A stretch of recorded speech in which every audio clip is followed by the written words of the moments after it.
বন্ধুরা, আসসালামু আলাইকুম রহমতুল্লাহ।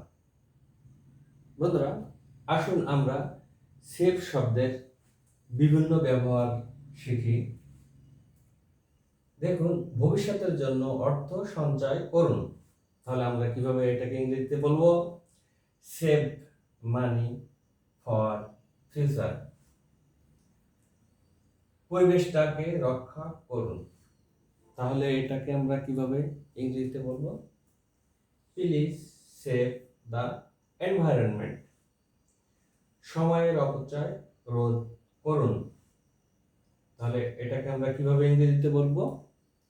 Please save time wastage. পানির অপচয় বন্ধ করুন। তাহলে এটাকে আমরা কিভাবে বলবো? Please save water wastage. বিদ্যুতের অপচয় বন্ধ করুন। আমরা এটা কিভাবে বলবো?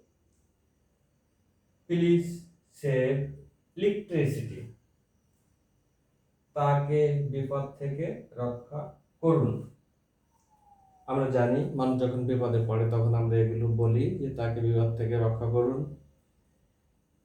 Please save him from travel. আমরা এরকম করে এই সেভ শব্দ দিয়ে অনেকগুলো সেন্টেন্স তৈরি করতে পারবো। এটা খুবই গুরুত্বপূর্ণ একটা ওয়ার্ড স্পিকিং এর জন্য। আমরা এটা বারবার বাড়িতে প্র্যাকটিস করব। ইনশাল্লাহ আমরা এর ব্যবহার শিখে যাব। থ্যাংক ইউ, সাথে থাকবেন।